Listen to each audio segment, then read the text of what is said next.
Hello, everyone. Welcome to our weekly 30 minutes of Torah study class. For the Torah portion of Shemos, we'll begin with a brief overview of the Torah portion. The Jews multiply greatly in Egypt. This causes Paro to become very nervous. He's worried the Jewish people have the potential to join with an enemy, so he commands the Jewish midwives to kill the baby boys. However, the Jewish midwives are not going to cooperate. They're not going to kill the Jewish baby boys. So therefore, Paro makes a decree that everyone has the obligation and responsibility to throw any Jewish babies that are born into the Nile River to drown them. A baby is born and is placed in a basket at the edge of the Nile. Basia, the daughter of Paro, finds him, names him Moshe, and raises him in the palace. So Moshe knows that he is a Jew, but he grows up in the palace of Paro. He gets older, he wants to go out and see how his fellow brothers and sisters are living. Moshe sees an Egyptian beating a Jew. Moshe kills him, buries him in the sand. The next day, Moshe comes out again, and he sees that two Jews are fighting with each other. Moshe steps in to intervene. They threaten to reveal what he did. They threaten to reveal that Moshe killed an Egyptian. Moshe is forced to flee Egypt to save himself. Moshe arrives in Midian. There he rescues the daughters of Yisro, and he marries one of them. He marries Zipporah. He then becomes a shepherd of Yisro's flock. He chases down a runaway sheep, and God appears to Moshe in a burning bush and gives him a job, gives him a mandate, tells Moshe, you must go back to Egypt. You must tell Paro, let my people go. Moshe goes back to Egypt. He goes back to Israel. He meets up with his brother Aaron. Moshe and Aaron gather the Jews and inform them of the upcoming exodus. They are going to be freed from their slavery in Egypt. They're going to make their way to the promised land, to the Holy Land, to the land of Israel. The Jews are delighted. The Jews are elated. Paro, however, refuses to let them go, and in fact, he intensifies their suffering. Moshe is frustrated. Moshe is upset. Moshe protests to God. He says, why have you done evil to this people? You sent me here to do good, and ultimately, I have done harm. God's response ultimately is, don't worry, you will see how I'm going to redeem the Jewish people and take them out of their slavery. That brings us now to the beginning of this week's Torah portion. So we mentioned that the Jewish people are absolutely thriving in Egypt. They're amidst a tremendous population boom. The numbers of Jewish people are growing and growing.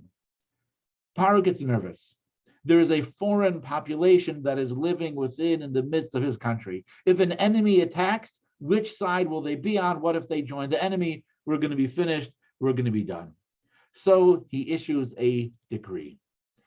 And Paro commanded all his people, saying, every son who is born, you shall cast it into the Nile, and every daughter you shall allow to live. So Paro engages population control, reduce the numbers of Jewish people, kill, murder the Jewish males to secure the Egyptian future. The decree goes out, and Yocheved and Amram, very prominent family amongst the Jewish people, they give birth to a son, but the son is born a few months early. So the Egyptians are not aware. They don't know that she had a baby, so they don't know yet to come throw the baby in the river. What does Yocheved do? When she could no longer hide him, she took for him a reed basket, smeared it with clay and pitch, placed the child into it, and put it into the marsh at the Nile's edge. So in order to save the life of her baby, the baby is put into a basket, placed at the Nile's edge, and the baby's sister Miriam is meant to watch over it. The Medrash gives us a little bit of a background on what, more specifically, what was it that motivated Paro to put out this decree. The Medrash says that the astrologers of Paro, they foresaw that the future leader of the Jewish people is going to be born, the one that could take the Jewish people out of Egypt. However, the downfall of this Jewish leader is going to be connected to water. So therefore, What were they trying to do? Make sure the Jewish leader never is able to grow up in the first place. Take the Jewish leader while a baby, put him in water. That is going to be what ultimately will be his downfall. Eliminate the problem at its source. What did Yocheved do? Yocheved put her baby into a basket at the edge of the Nile. Why did she do this? So that the astrologers would assume that their scheme had worked. Moshe is that baby who's going to grow up to be the leader who could redeem the Jewish people. And so Yocheved, through putting her baby, which is going to be that leader, at the edge of the Nile River, right?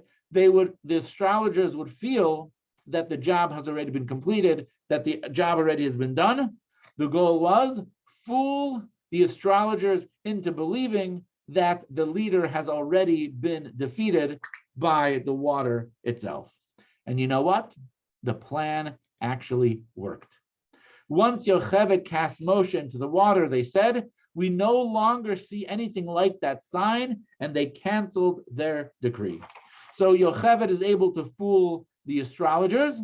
They actually believe that the leader of the Jewish people is gone, has been removed, will not grow up to take the Jewish people out of Egypt. Therefore, there's no longer a reason, there's no longer a need for the decree to cast the baby boys into the Nile River, and the decree is rescinded, and baby boys are able to live as well. But let's analyze this story a little bit. Moshe is placed in the baskets, placed in the Nile in order to fool the astrologers by thinking that already the baby has been in the Nile and is finished and is dead. Yet when you look at the actual text, the text says that Moshe was put in the basket, and the basket was placed in the marsh at the edge of the Nile. It does not say that Moshe was put in the middle of the Nile. If the point of putting Moshe into the Nile was to fool the astrologers, you would think that Moshe should be put into the Nile, not in the marsh at the edge of the Nile. Now, Moshe is in the water for a very short period of time. The daughter of Paro, her name is Basia, she comes down to the water. She sees Moshe in the water. She draws him out of the water and ultimately names him Moshe. Now, when it comes to Basia, the text actually does say she drew him out of the water. The text doesn't say she saw a baby floating at the marsh at the edge of the Nile. That's not what it says. So what happened? Was Moshe placed in the marsh at the edge of the river? Or was Moshe placed in the middle in the river and then drawn out by Basia? How are we meant to understand what's taking place in the story? The key to understanding all of this is to understand the significance, the importance, and the prominence of the Nile River and what its significance was in Egyptian culture and society. The Nile River was an absolutely integral part of Egypt. Not only did it supply their drinking water, but it was vital to irrigating their crops. From the Nile River, irrigation channels were carved out, systems to distribute the water was developed and created. The entire Egyptian economy, all of their food, all of the sustenance of the whole Egypt came from the Nile River. There is no rainfall in Egypt, and the Nile rises and waters the land, so the Egyptians worshipped the Nile. So not only was it so critical because of its water and because of the fact that it irrigated the crops and provided all their sustenance, but it in fact was elevated to the status of a deity. This actually explains quite clearly why it was that Yocheved only put Moshe in the marsh at the edge of the Nile River. Because according to Jewish law, the Nile River had the status of an idol. It was worshipped as an idol, it was worshipped as a deity by Egypt. And according to Jewish law, it is absolutely forbidden. It is prohibited to make use of or to benefit from an item of idol worship, which would make it impossible to allow Moshe to sit and to float in the Nile River itself. It would absolutely be against Jewish law. So if that's the case, that it's prohibited for Moshe to be in the Nile River due to the fact that it is a deity, it is an idol, and you cannot make use of any idol, how would it help to nullify the decree of Paro if he's only put in the edge and not put in the middle? The Rogatchover Gaon suggests a very, very clever answer based on this idea in the Gemara. The verse states, and the daughter of Paro came down to bathe in the river.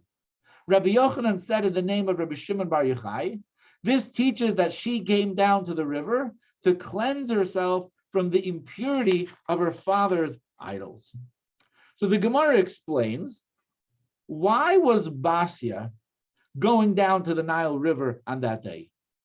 She wanted to cleanse herself of the impurity of her father's idols. She was using the Nile River almost like a mikvah. Now, Jewish law says, how do you remove the status of idol worship from an idol? How do you make it a regular, permissible, ordinary object again? If a person who previously was a worshiper of that idol comes along and renounces the worship of that idol, it revokes the status of idol worship and it becomes regular, normal, and becomes used again.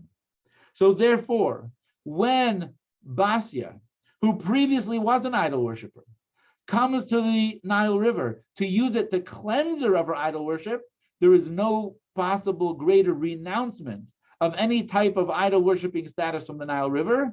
The Nile River lost its status as being part of idol worship.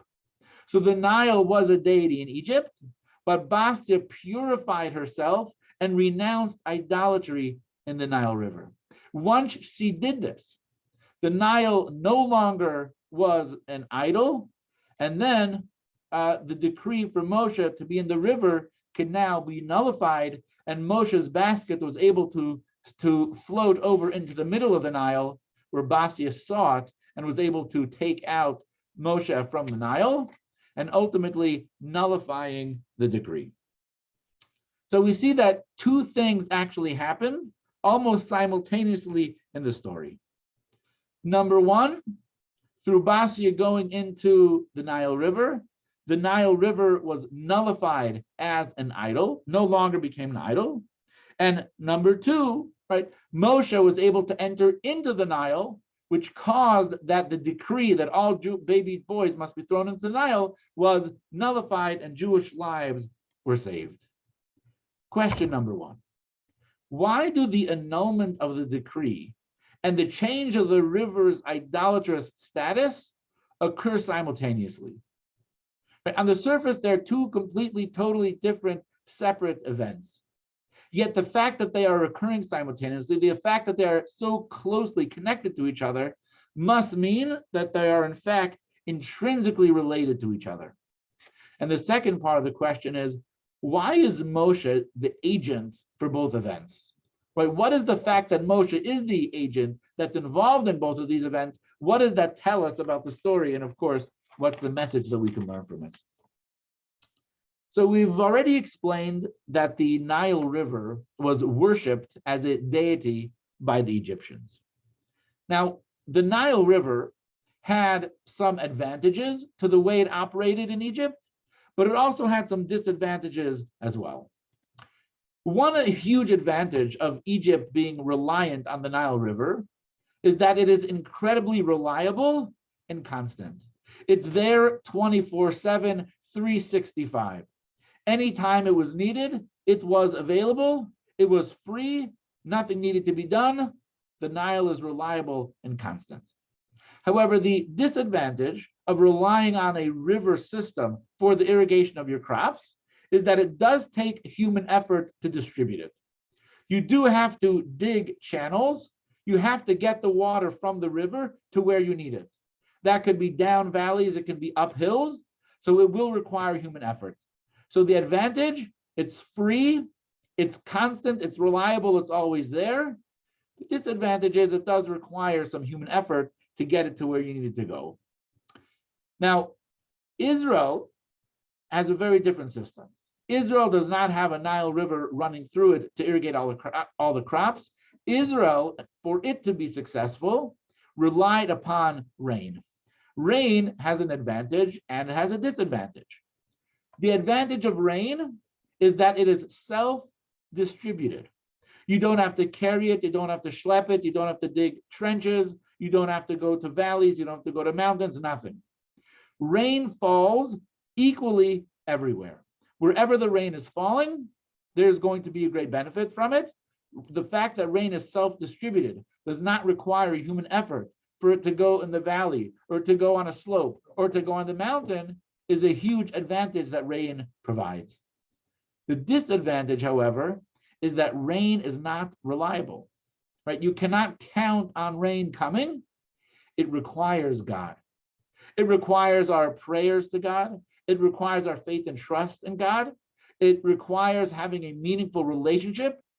It requires the observance of Torah and mitzvahs in order for the rain to fall. So Egypt, right, had a lot of hard work to do. However, from the perspective of the Egyptians, when they needed water, they had the ability to get it because their entire irrigation system was 100% within their control. Because of the fact that the Nile is reliable and constant, because of the fact it's free, because of the fact it's there all the time, therefore, the success of the Egyptians was purely and solely dependent on the backs of the Egyptians. In other words, the Nile River was a most powerful symbol of the self-reliance of the Egyptians. The Egyptians worshipped self-reliance, therefore they worshipped the Nile. The Nile was the ultimate symbol that they did not have to rely on anyone else. They did not have to turn to any God. They did not have to believe. They did not have to pray. They did not have to trust in any God. No relationship was demanded. They worshipped self-reliance. And the Nile River is what gave them self-reliance. There was no God at all. When a person knows they must rely upon rain from heaven, then even when they experience abundance, it's still somewhat less likely that their heart will grow haughty and forget the Lord your God. For the person knows that as much as they can tend to the matters within their control, plowing, planting, etc., they still must rely on God. But when a person is in Egypt, which God created in such a way that the Nile rises and waters the fields naturally, one doesn't see any reason to rely upon God. Therefore, one convinces themselves, my strength and the might of my hand has accumulated this wealth for me, forgetting, God forbid, that it is God who gives you strength to make wealth. With this in mind, the decree that came from Paro, that every Jewish boy had to be thrown into the Nile River, was much more than murder. It was much more than about murder. This was a powerful symbol that Paro was emitting to the Egyptians and most powerfully to the Jewish people. We're throwing you in the Nile. What does the Nile represent? There is no God. We are completely self-reliant. We are in charge. Paro's ultimate goal was to cast them into the river, into the Nile, which was their idol. In other words, Paro wanted the Jewish people to be cast and drowned in the idolatry of Egypt. Paro's battle against the Jews was not just physical. He was not just looking to kill, to wipe out and murder them, but Paro's battle against the Jews was profoundly spiritual as well. He wished to submerge the Jews into the idolatry of Egypt, which is why he had the babies thrown into the Nile River. This leads to a huge question. Who could possibly save the Jewish people from physical death, right, at the hands of Paro, from physical slavery at the hands of Paro, and from the spiritual death, the spiritual assimilation that they faced as well? And the answer, of course, who is the only person who has the ability and the capacity to step in and to save the Jews from the physical and the spiritual challenges that they faced? Of course, it was Moshe. Moshe was going to step in. He was going to abolish the decree that all Jewish boys had to be thrown into the Nile River, and he was going to make sure to cleanse the Nile River, to rid Egypt of its idol worship and the Nile as its deity. Now, Moshe is called, one of his official titles is a faithful shepherd. Moshe is called a faithful shepherd because he actually was a shepherd. He took care of the sheep of Yisro, and it's those specific qualities that translated so well and so perfectly to be the shepherd of the Jewish people. Moshe had patience. Moshe had empathy. Moshe had sensitivity. He was a real leader. He was able to see what it was that people actually needed, and he was able to provide for what the people need. He saw what it was that the people genuinely needed and wanted, and he was truly there for them. Moshe was the ultimate faithful shepherd, the steward. He took care of the Jewish people in the most caring, loving way possible. However, the expression faithful shepherd has another meaning. Not just a faithful shepherd, but in fact, Moshe was a shepherd of faith.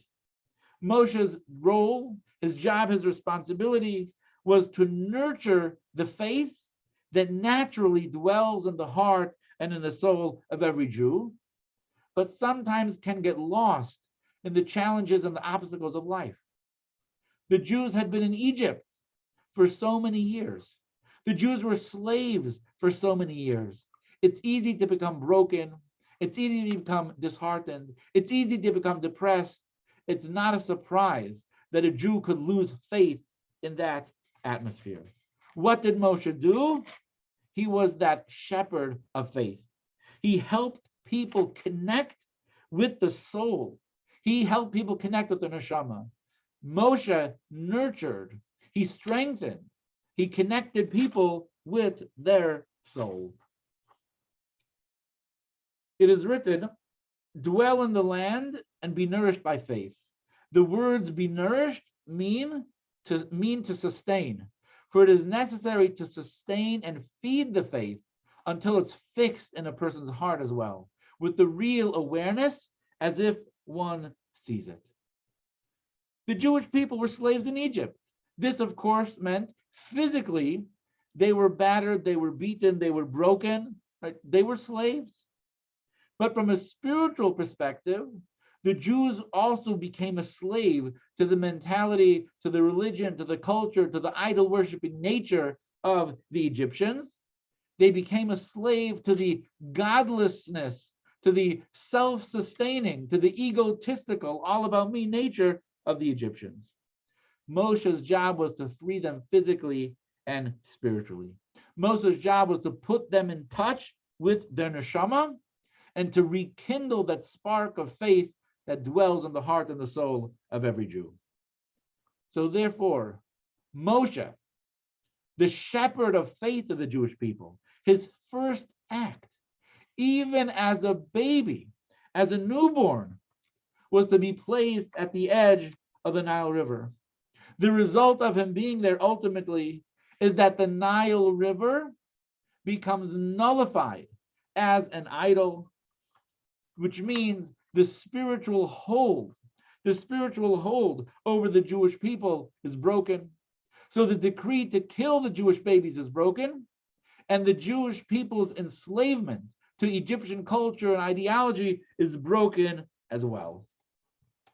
These two events, the purging the Nile of its idolatrous status and abolishing the decree that every son who is born you shall cast into the Nile, are really the same thing, spiritually speaking. The decree that the boys must be cast into the river is associated with the fact that the river was an Egyptian deity.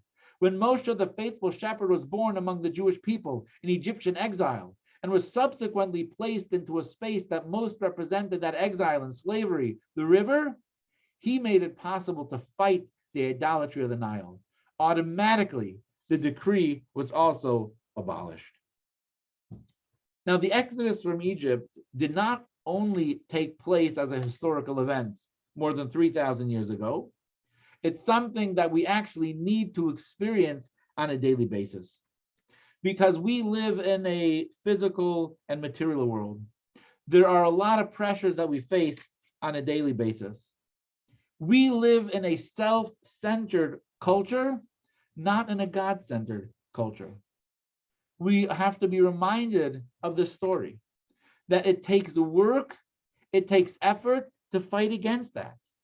In order to awaken our soul, right, we need to do work. It takes hard work, but we can do it.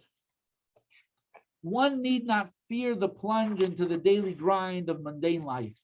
True, it is a downgrade from the spiritual awareness experienced earlier in the day. The Rebbe is referencing davening, because one no longer sees godliness during work because he's busy focusing on his work. Nevertheless, by awakening the spark of Moshe in the soul, the faith in God is revealed, and one is nourished by faith. This takes him out of exile. The message for us, I think, is very clear. Life has its challenges. We can't sugarcoat it. This is the reality of living in the United States in the year 2021. But we have to recognize we have a neshama. And when we nurture our neshama, it has such power. It has such unbelievable power. There's a divine spark that exists within the heart, within the soul of a Jew. No matter the challenges that you face, no matter the assimilated environment, the self-centered environment, doesn't matter. You have a neshama that is so powerful, it can break through the most mundane, the most material environment possible. It could break through the darkness of exile and light it up in the most powerful and powerful way. So your homework from today's class is, imagine and picture what your life would look like if you spent 5 minutes a day, a solid 5 minutes, shutting off all distractions, shutting off all technology, and nurturing your neshama, focusing on your soul, a little bit of Torah, do a mitzvah for 5 minutes straight, plug in the deepest possible way, truly nourish your neshama, nurture your neshama, develop and grow your neshama. What would your life look like if you were able to do that? Thank you so much for joining us for this class. Next week, unfortunately, due to many challenging schedule issues, there will not be a class, but please come back to the Shoals YouTube channel and look for more classes. Have a wonderful evening. Thank you.